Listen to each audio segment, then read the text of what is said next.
Go.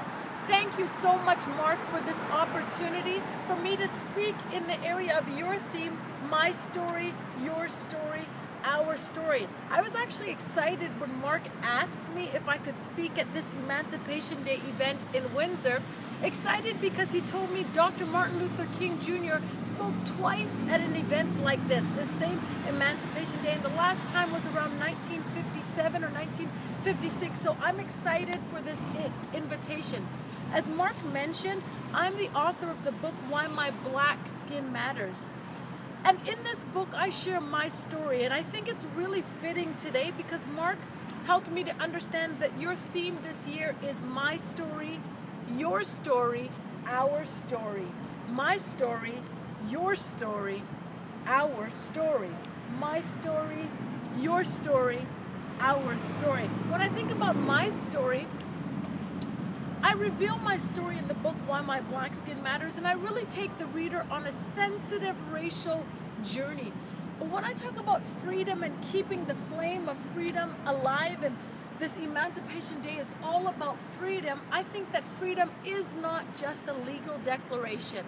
What I mean by that is August 1st, 1834, all black slaves were legally declared free in all British colonies, including Canada.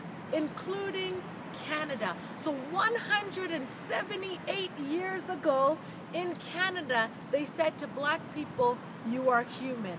In Jamaica, they said to black people, you are human. In South Africa, they said to black people, you are human. So I'm excited about this Emancipation Day because that is my story. My story that freedom is not only a legal declaration of August 1st, 1834, but it's also a spiritual declaration. A spiritual declaration that says, God, you are the one that decides who I am as a human. You are the one that decides how I can spiritually be free. And there's also another element to freedom, which is an emotional declaration.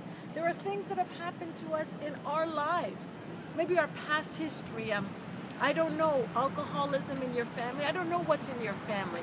But there is a story that you have in your family. And emotional freedom says, my past doesn't have to define my future. So freedom is not just a legal declaration. It is not just a spiritual declaration. It's actually not just an emotional declaration, but it's also a relational declaration of freedom.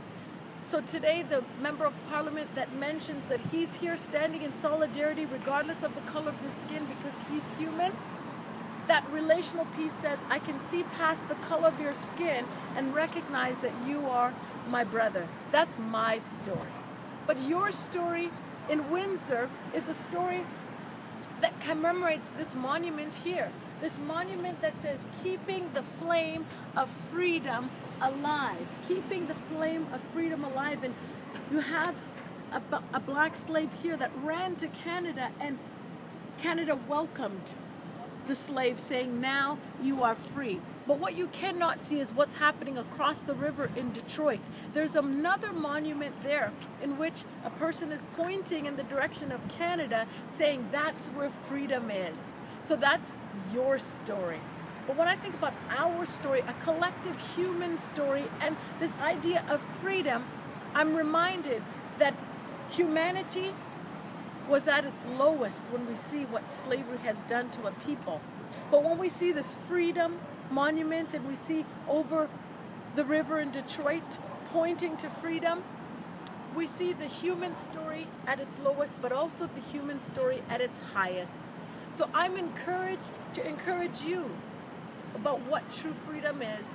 It is not just a legal declaration of August 1st, 1834. It's also a spiritual declaration, an emotional declaration, and a relational declaration of freedom. So thank you so much for inviting me to this event. I'll actually be near the stage for the entire day so that I can sign your copy of the book, Why My Black Skin Matters. Thank you so much for this opportunity.